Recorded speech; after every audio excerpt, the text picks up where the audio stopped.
I stood in front of the mirror, my hands trembling as I adjusted the neckline of my dress. My engagement party with Ryan was about to begin, and the weight of the evening pressed heavily on me. I had come a long way from being a waitress at a small cafe in Denver, supporting myself while studying criminal justice, to standing here, about to become part of the Harper family, a family I knew would never fully accept me. Ryan came into the room, his warm smile putting me at ease, if only for a moment. "You look incredible," he said, his eyes full of love. "Thank you," I whispered, trying to ignore the tight knot of nerves in my stomach. "I just hope tonight goes well." He wrapped an arm around me, his touch a comfort I desperately needed. "Whatever happens, we'll face it together," he promised. The party was in full swing, the laughter and chatter of guests filling the grand hall. But I could feel Eleanor Harper's gaze on me, sharp and cold. Ryan's mother had made her feelings about me clear from the start. I was nothing more than a waitress, someone who would never be good enough for her son. My heart raced as she stepped forward, clinking her glass loudly to get everyone's attention. "Ladies and gentlemen," Eleanor began, her voice saccharine but laced with venom, "I'd like to say a few words about my son's unique choice for a fiancé." I felt my face flush, but I stood as tall as I could, refusing to show weakness. Eleanor's eyes zeroed in on me, narrowing. "Ryan, how could you even think of marrying someone like her?" she spat. "A waitress? What kind of future could she possibly provide for you?" Gasps rippled through the crowd, and humiliation burned my cheeks. I tried to keep my voice steady. "With all due respect, Eleanor, I'm not ashamed of my background. I worked hard to put myself through school, and I'm studying criminal justice." She cut me off, her voice rising in fury. "Oh, spare me the sob story. Do you really think your so-called ambitions make you worthy of this family? You will always be beneath us." Before I could respond, she slapped me across the face, the force of it ringing through the hall. I stumbled back, shock coursing through me, but she wasn't finished. She grabbed a handful of my hair and yanked me forward, pain shooting through my scalp. Tears stung my eyes, but I refused to let them fall. Then, in a final act of humiliation, she grabbed a glass of red wine from a nearby table and threw it in my face. The liquid splashed over my dress, soaking it and leaving me drenched. The room was silent, and all I could hear were the gasps and murmurs of the guests. Ryan rushed to my side, his voice full of anger. "Mother, stop," he shouted, pulling her away from me. "You have no right to treat her like this." Eleanor glared at me one last time before storming off, and I stood there, drenched and humiliated, but something inside me hardened. This wasn't over. I would prove to her, and to everyone, that I was so much more than she thought. The moment Eleanor stormed out of the room, the whispers around us grew louder, but I barely registered them. My cheeks still burned from the slap, and the pain from where she had yanked my hair throbbed. I wanted to cry, to run and hide from the humiliation, but I forced myself to stay strong. I wasn't going to let her win, not like this. Ryan pulled me into his arms, his voice filled with a mix of guilt and anger. "Lauren, I'm so sorry," he whispered, his grip on me tightening. "I never imagined she'd do something so horrible." I pulled back, meeting his worried eyes. "It's not your fault," I said, my voice steady, even though I felt anything but. "But I can't just let this go. Your mother humiliated me in front of everyone, and I'm not going to let her think she can get away with it." He searched my face, worry etched into every line of his features. "What do you want to do?" he asked, his voice hesitant. I took a deep breath, determination building inside me like a fire. "I'm going to fight back," I replied. "She thinks she can break me, but I'm stronger than she knows. I'll show her that I'm not someone to be pushed around." The next day, I reached out to Marcus Reed, an old friend from my criminal justice program. We met at a small, quiet cafe in Denver, and the moment he saw me, his eyes widened in shock. The bruise on my cheek had darkened overnight, a stark reminder of Eleanor's cruelty. "Lauren, what happened?" Marcus asked, his voice full of concern as he took a seat across from me. I told him everything about the engagement party, Eleanor's attack, and my resolve to fight back. His jaw tightened as he listened, anger flashing in his eyes. "That's outrageous," he said. "No one should have to go through something like that. What can I do to help?" I leaned forward, the fire in my chest growing. The Harper family's wealth and influence are built on something suspicious, I'm sure of it. I've heard rumors about shady deals and financial misconduct. I need your help to find solid evidence and expose them. Marcus's expression turned serious. "You know this won't be easy," he said. "The Harpers have power, and they'll do whatever it takes to protect their reputation. But if anyone can take them on, it's you." A determined smile crept across my face. "Then let's get started," I said, feeling the weight of my decision settle over me. I knew the road ahead would be difficult, but I wasn't going to let fear stop me. Marcus and I dove into the investigation with a sense of urgency. Each evening, after finishing my classes and work shifts, I met up with him in his small but organized office. We pored over public records, financial statements, and any documents we could find that might expose the Harper family's secrets. The deeper we dug, the clearer it became. Harper Global Investments was hiding something. One evening, Marcus leaned back in his chair, exhaustion etched across his face, but his eyes gleamed with determination. "Lauren, take a look at this," he said, pointing to his computer screen. "These offshore accounts and discrepancies in their tax filings. This isn't just negligence, it's deliberate fraud." I leaned over, my heart pounding as I scanned the evidence. "This is it," I whispered, feeling a thrill of both fear and excitement. "This is what we need to expose them." Marcus rubbed his temples. "It's a start, but we have to be careful," he cautioned. "The Harpers have the money and power to make our lives miserable if they find out what we're doing." I sat back, feeling the weight of his words. He was right. The Harper family wasn't to be underestimated. But I was tired of living in fear, tired of feeling powerless. "We need to be strategic," I said. "We'll keep digging and make sure we have airtight evidence before we make a move." As the days passed, the pressure grew more intense. The deeper we got into the Harpers' financial dealings, the more anxious I became. One night, as I left Marcus' office and headed to my car, I couldn't shake the feeling that someone was watching me. The street was eerily quiet, and the shadows seemed to press in closer. I quickened my pace, clutching my bag tightly, and breathed a sigh of relief when I finally slid into the driver's seat and locked the doors. When I got home, Ryan was waiting for me, his worry evident in the way he paced back and forth. "Lauren, you're scaring me," he said as soon as I walked through the door. "You've been getting these anonymous threats, and now you're investigating my family. What if they come after you?" I placed my hands on his shoulders, trying to calm both of us. "I know it's dangerous," I admitted, "but I can't let Eleanor win. She thinks she can control everything and everyone. I need to prove that she's not above the law." Ryan's eyes softened, but his concern didn't fade. "Just promise me you'll be careful," he pleaded. "I don't want to lose you." I hugged him tightly, drawing strength from his warmth. "I promise," I said, though I knew that the fight was just beginning. Eleanor and Gregory Harper weren't going to go down easily, and I had to be prepared for whatever they threw at me.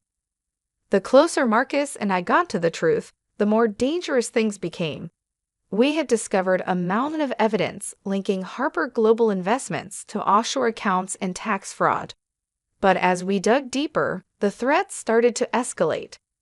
One evening, I found an anonymous note slipped under my apartment door. "Stop investigating, or you'll regret it."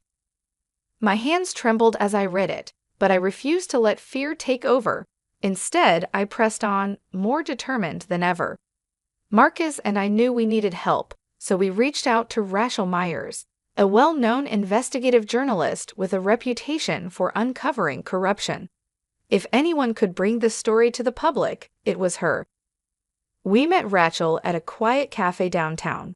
She was sharp-eyed and no-nonsense, listening intently as we laid out our evidence: financial records, offshore account transactions, and testimony from former employees. All of it was damning. Rachel leaned back in her chair, her expression serious. "This is huge," she said. "But you need to know that once this goes public, the Harpers won't hold back. They'll come after you with everything they've got." I took a deep breath, feeling the weight of her words. I thought back to Eleanor's slap, to the humiliation and pain I'd endured, and to the threats that had tried to silence me. "I'm ready," I said firmly. "They've taken enough from me. It's time to stand up for myself." Rachel's eyes softened, a hint of admiration shining through. "All right," she said. "I'll start verifying everything and prepare the report. But be careful, you're poking a hornet's nest." The days leading up to the exposé were a blur of anxiety and anticipation. Marcus and I double-checked every piece of evidence, and I couldn't shake the feeling that we were being watched. One evening, I spotted a black SUV parked near my building, its engine idling. My heart raced, but when I tried to approach, the car sped off into the night. When I got home, Ryan was waiting, his worry palpable. "Lauren, this is getting out of hand," he said, his voice strained. "What if something happens to you?" I squeezed his hand, trying to reassure him even though my own fear simmered beneath the surface. "I'm scared too," I admitted, "but I can't let them intimidate me. If I back down now, they'll think they can keep hurting people and getting away with it." He pulled me into his arms, his embrace warm and protective. "Just promise me you'll come home safe," he whispered. I closed my eyes, feeling the pressure of everything weighing on me. "I promise," I whispered back, even though I knew that promise was becoming harder to keep. The night before the exposé was set to air, Marcus and I met with Rachel one last time. We sat in her office, the evidence laid out like a battlefield map. The tension in the room was thick, but we all knew what was at stake. "Are we ready?" Rachel asked, her voice steady. I nodded, my resolve hardening. "Yes," I said. "Let's do this." The next day felt like the longest day of my life. As the clock ticked toward the evening news broadcast, my nerves were stretched thin. Rachel Myers had done an incredible job putting the exposé together, but the anticipation of the Harper family's reaction was almost too much to bear. Ryan sat beside me in our living room, holding my hand tightly. Marcus was there too, pacing back and forth. We all jumped when the broadcast began. Rachel appeared on the screen, poised and professional, ready to reveal the truth. "Tonight, we bring you an exclusive investigation into Harper Global Investments," Rachel announced. "What appears to be a successful and reputable firm hides a web of corruption, including tax fraud, illegal offshore accounts, and financial deception." My heart raced as the evidence played out in front of millions of viewers. Rachel presented the financial records Marcus and I had gathered, the offshore account trails, and testimony from former employees who had witnessed the Harper family's shady dealings. Each piece of evidence hit harder than the last, and I could almost hear Eleanor Harper's fury echoing in my mind. When the segment ended, I sat back, letting out a shaky breath. Marcus stopped pacing and broke into a relieved smile. "We did it," he said, his voice full of awe. "The truth is out there." Ryan turned to me, his eyes wide with a mixture of pride and worry. "You were incredible," he whispered, "but I know this is just the beginning." He was right. Within hours, the backlash began. The Harpers released a public statement, calling the exposé an outrageous and baseless attack on their family. They claimed I was a bitter woman trying to ruin their reputation, and they announced a defamation lawsuit against me, demanding massive damages. Marcus clenched his fists when he heard the news. "They're trying to bury you," he said, anger flashing in his eyes. But we knew they'd fight back. I took a deep breath, feeling a surge of resolve. "They can try," I said, "but we have the truth on our side." The next few days were a whirlwind of legal papers and media attention. The Harpers' lawyers were ruthless, painting me as a liar and trying to discredit my investigation. But I refused to let them intimidate me. I had worked too hard and sacrificed too much to give up now. One evening, as I prepared for the first court hearing, Ryan wrapped his arms around me from behind. "Are you okay?" he asked softly. I leaned into his embrace, drawing strength from his warmth. "I'm scared," I admitted, "but I have to see this through." He kissed the top of my head. "We'll get through this together," he said, his voice steady. The first day in court was intense. The Harpers' lawyers threw everything they had at me, but Marcus and I presented our evidence confidently, standing our ground. Kevin Ross, the former employee who had given us critical information, took the stand and testified about the Harpers' illegal activities. His voice shook, but his words were powerful. As I watched him speak, a spark of hope ignited in my chest. This fight wasn't just for me. It was for everyone the Harpers had hurt with their lies and greed. I knew we had a long road ahead, but I was ready for whatever came next. The court case was grueling, and every day felt like a battle. The Harpers' lawyers were relentless, dissecting every piece of evidence we presented and attacking my credibility with every chance they got. But I refused to let them shake me. I had come too far to back down now. Marcus was a rock by my side, guiding me through the legal minefield. He prepped witnesses, reviewed documents, and stood with me in court every day.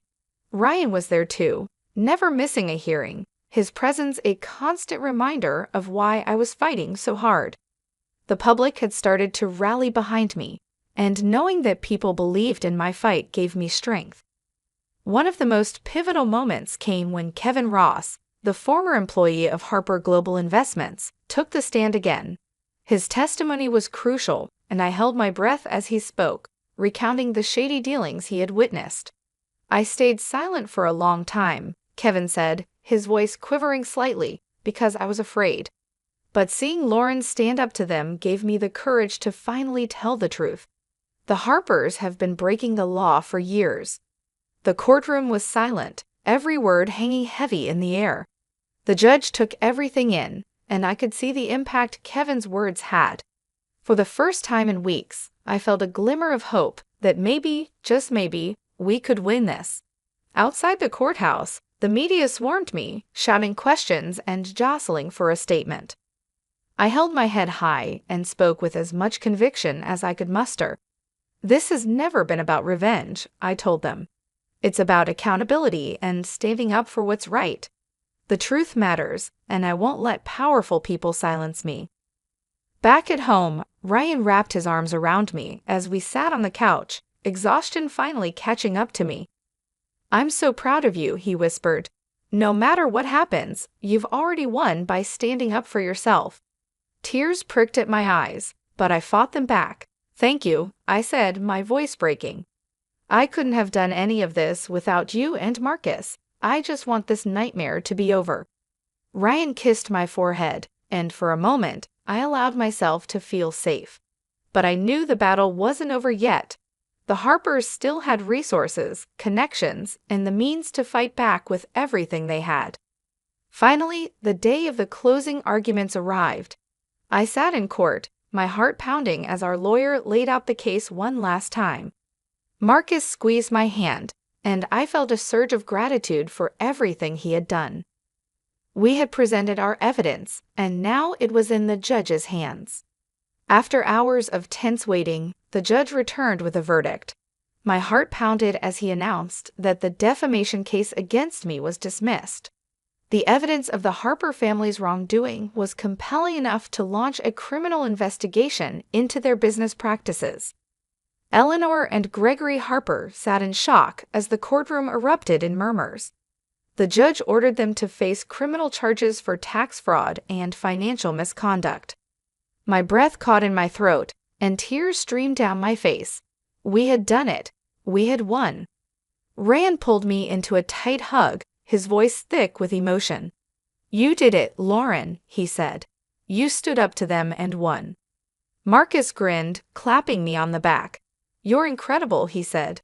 "This is a victory for everyone who's ever felt powerless." Relief washed over me. and I finally allowed myself to believe that the worst was over. The Harper's empire was crumbling, and justice was finally being served. The relief that washed over me was indescribable. The nightmare I had lived through for weeks had finally come to an end, and I had won. The Harper family, who had once seemed untouchable, were now facing the consequences of their actions. Eleanor and Gregory were led out of the courtroom in handcuffs, their once proud faces now filled with shock and disbelief. It was a sight I would never forget. As we stepped out of the courthouse, the sunlight felt brighter and the air felt lighter. A crowd of supporters cheered and clapped, and I was overwhelmed by the warmth of their encouragement. Marcus and I shared a triumphant smile, and Ryan held my hand tightly, his pride in me evident in his eyes. That evening, we gathered at a small celebration with our closest friends and allies. We toasted to victory and resilience, and for the first time in a long while, I felt a genuine sense of peace. Marcus raised his glass and looked at me with admiration. "To Lauren," he said, his voice full of emotion. "A warrior who never gave up, even when the odds were against her. We're all so proud of you." I felt tears prick my eyes, but this time, they were tears of joy. "Thank you," I said, my voice steady. "But I couldn't have done it alone. You all stood by me when I needed you most." This fight was about more than just me. It was about proving that the truth matters and that no one should ever feel powerless. Ryan squeezed my hand and kissed my temple. "You've inspired so many people," he whispered. "You've shown everyone that standing up for what's right really does make a difference." The next few weeks were a whirlwind. The story of the Harper family's downfall spread, and I found myself becoming an unexpected symbol of strength and courage. But the best part was knowing that the people I loved were safe, and that I had reclaimed my life on my own terms. I graduated with honors from my criminal justice program, and opportunities began to open up for me. I decided to use my experiences to help others, becoming an advocate for people who had faced injustice. It felt like the perfect way to give back and to make sure that no one else had to endure what I had. On the morning of my graduation ceremony, I stood at the podium, looking out at the crowd of fellow graduates and their families. As I began my speech, I felt a wave of gratitude and determination. My journey has taught me that our worth is not determined by our background or the opinions of others, I said. It's defined by our courage, our integrity, and our willingness to fight for what's right, even when it's hard. The applause was thunderous, and I knew in that moment that I was exactly where I was meant to be. That evening, Ryan, Marcus, and I stood by the waterfront, the same place where Ryan had proposed. The moonlight reflected off the water, and we laughed and reminisced about everything we had been through. Marcus raised another toast, this time with a mischievous grin. "To new beginnings," he said. I clinked my glass with theirs, my heart full of hope and love. "To never backing down," I added, my eyes shining, "and to standing up for what's right." Ryan looked at me, his eyes filled with adoration. "This is just the beginning, Lauren," he said.